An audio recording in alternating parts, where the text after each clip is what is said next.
video, I'm going to go over how to configure your settings for Zoom for really optimal meetings and also how to schedule your meetings using Zoom. There's just some additional little features that are there available for you, so I want to make sure that we go through those options. Now, under our new Zoom EDU licensing, there are some new features that you're able to use, like the adding a poll in your meeting. So I'll show you how to do that when you're scheduling. And I just want to go over the overall settings that are in your Zoom account. So when you log into Zoom using your Aventura Charter landing page, we're using the single sign-on option. If you do not go into the Aventura page and you go into just your general Zoom main page to log in as you have in the past, you are able to do that. Let me sign out for a second so I can show you.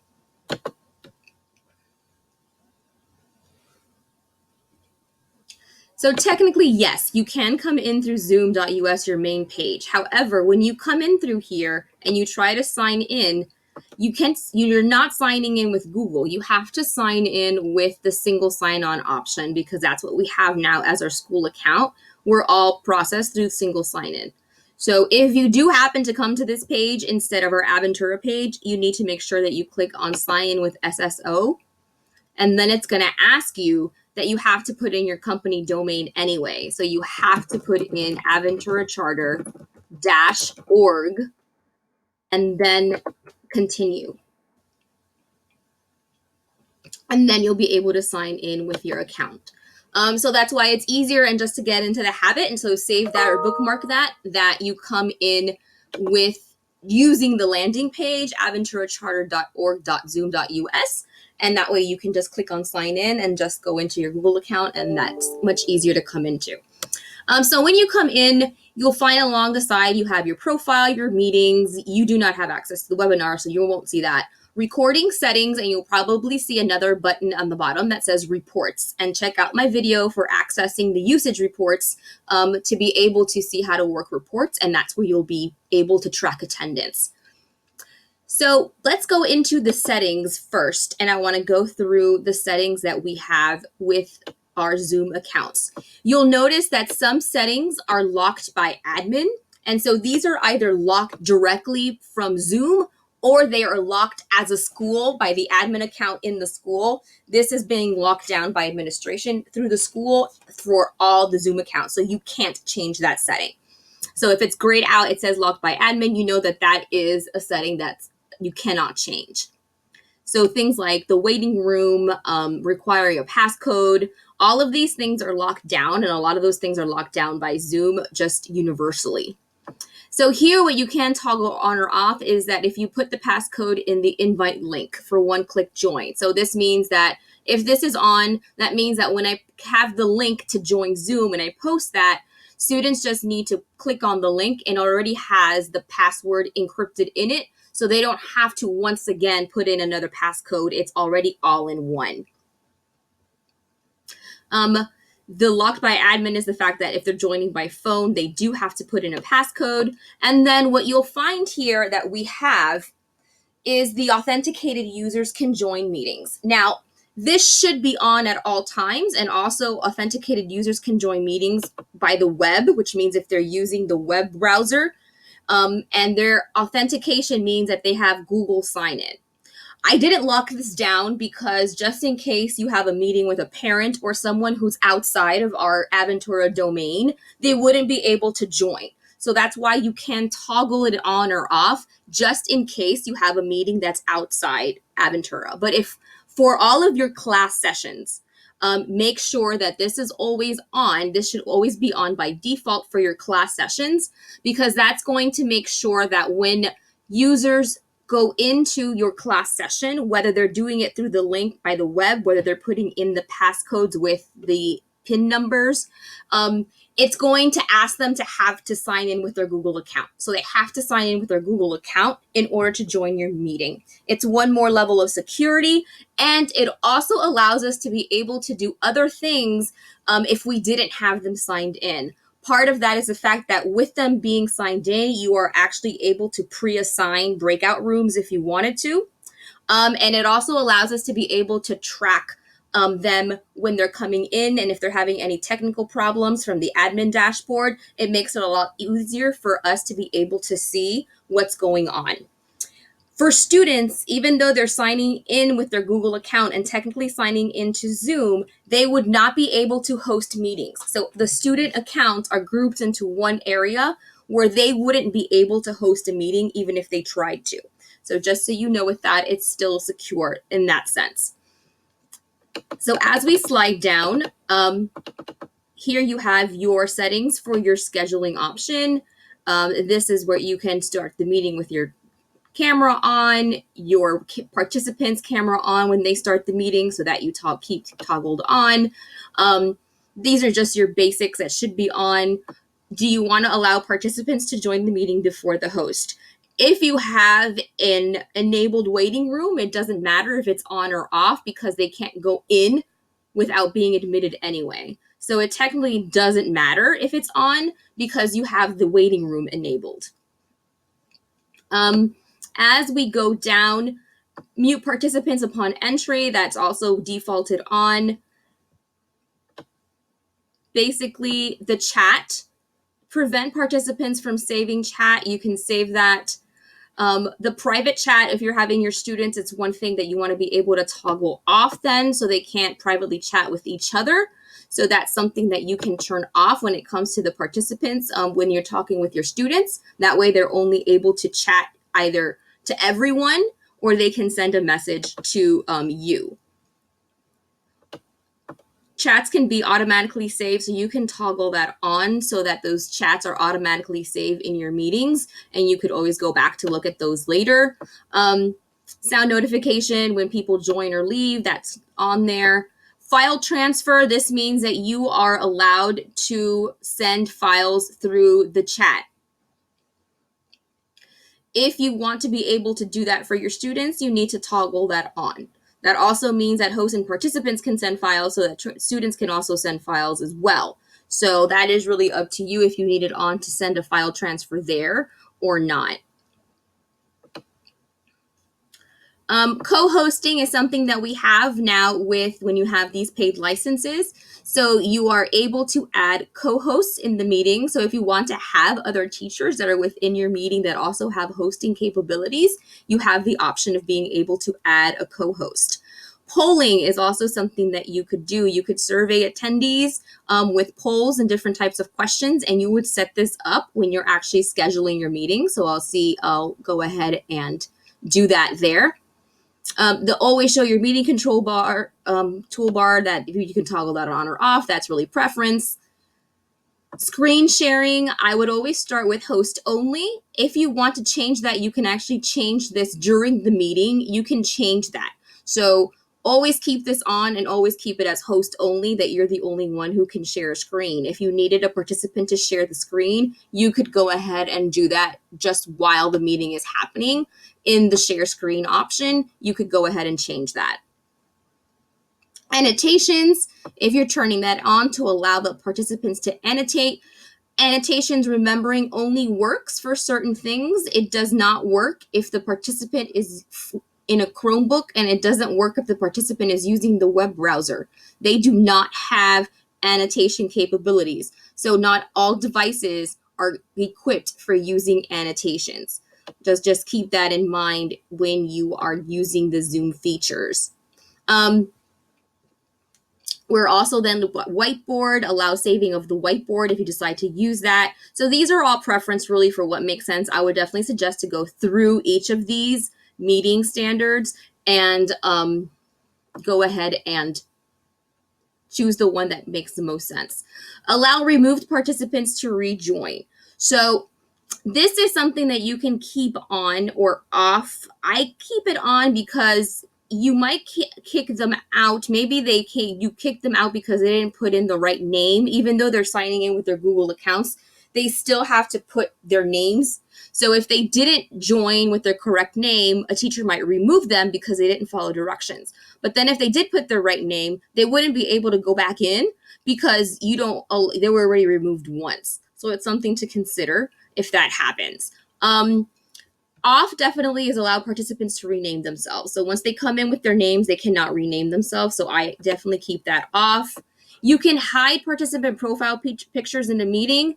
I would say if you're doing with the students, you might keep it off because maybe with the older students, if they have something in their profile picture that's offensive, then that's another way of making sure that doesn't happen. So you could keep it off and then no one's picture is on there. All it shows is just their name when they hide their video and not a picture.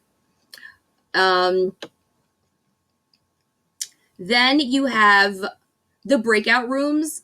So you keep that on. You can allow hosts to make sure that's toggled on because then you can schedule a meeting and pre-assign breakout rooms if you needed to.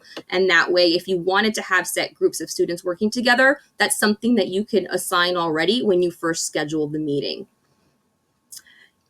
The virtual backgrounds, you can decide if you want to enable those and leave those on. Really, none of this is that important. You can show on your join from your browser link. That's on by default, which gives us the ability for students to join in just by clicking on the link. And then this is really notifications for yourself. You can get a notification once the recording is available. You can get a notification if someone is waiting to join your meeting and you haven't started it yet. So this is really preferences for notifications that you'd like to receive in your email. And pretty much that's the basics of the settings. Just go one by one. A lot of them are just preference to the host. The only things that I would that are definitely non-negotiable have already kind of been logged down, and just the authenticating users is the one that's the most important. Make sure the authenticating users is always on, both for the using the app or using the web. Make sure that's usually toggled on. If for any reason, then you're meeting with someone outside of our school domain, then you can toggle it off for that specific meeting so that that person can join. So let me quickly go into the recording section for just a second. With our EDU accounts, you'll notice that we also have now cloud recording availability. So when we go into our recordings, before the basic accounts, you could record locally onto your device. And here it would show you then where in your device you saved it. Now with our EDU accounts, we have cloud recording. So when you have a meeting and it's recording in the cloud, it's automatically going to be saved here. From the cloud recording meeting, I can actually go in and directly share this meeting. So if I wanted to post this meeting in my classroom, I wanted to post this session that I had with my kids, I recorded it, and it's something that I wanted to be able to share with them later, I can go ahead and share this recording. Once again, I can check only authenticated users can see the recording, or I can add a passcode to my recording. So there's a passcode that has to be put in to be able to see it. I can turn off the fact that viewers cannot download my video. They could only see it. And from there, I can go ahead and copy that sharing information. And then I'll be able to paste that link into my Google Classroom. So that makes it a lot easier to share your, let me get out of here. There we go. To share your Zoom sessions from before that we would have to, like, we downloaded it and then uploaded it to YouTube and make it unlisted. So this is a lot easier to be able to share these sessions because we can share them directly from Zoom through your cloud recording sessions. Also in the More section, if you click on it, you can actually, for yourself, download what becomes the actual recording itself if you wanted. And you can download it as either just the audio or the actual screen. So it is a option for you. And if you click it, it also gives you the option for the shareable link to be able to record. So once I'm ready to schedule a meeting, when I schedule a new meeting, I can go ahead and put in my topic. If I put the dates and the time, meeting ID is generated automatically. The waiting room and your passcode, that is by default going to be there, and you can't change that. Video host on and participant host on, that means that when they join. And then these are your meeting options that you can then click on or off. So the only authenticated users can join, and like it says, Google Sign On, aventurechar.org. Whenever you are meeting with the students, you need to make sure that this is always checked on. And you can also decide whether or not you want to record this meeting automatically, if it'll record it in the cloud, or if you're doing it locally on your device. This ensures that our students are logging with their Google. So that has to be on when we're meeting with our students. If you're meeting with someone who is not part of Aventura Charter, then make sure that when you schedule the meeting, you need to turn this off. Now, when you turn this off, you're going to also have to make sure that the setting where it says only authenticated users using the web browser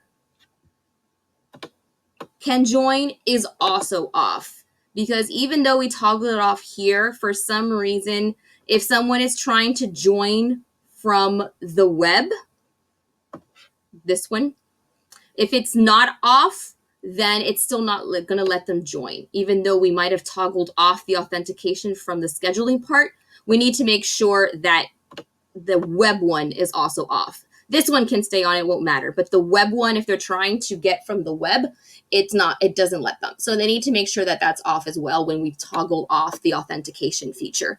So let me go back to my scheduling.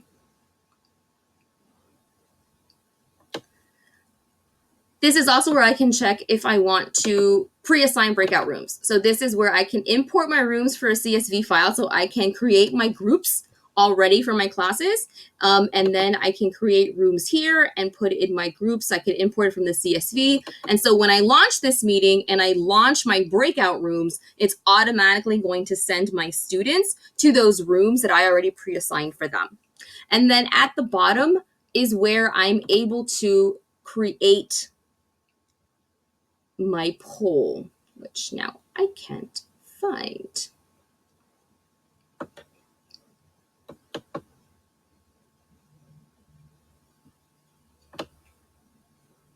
There we go. Once you save your meeting is saved. Then you'll notice that at the bottom, I can then create a poll. So this is like survey questions that you can ask during the meeting. I can add my question, and it could be a multiple choice or a single choice question, to be able to ask polls during the meeting. I can click on it if I want to keep it anonymous, or if I don't, that means that I will see who answered what question. This is another way you can also type a poll, and if you want to take attendance this way, this is also something that you can do when everybody first joins, is have them answer that poll right away as a single choice of being like, I'm here. And then you can see a list of participants. But it's not, even if you don't do that, there is still a way to be able to see participants by getting those usage reports. And you can watch that on my next video. But this is basically how to schedule your meeting with your EDU licenses, how to set up your settings, and hopefully this has cleared some questions up for you. So thanks for watching.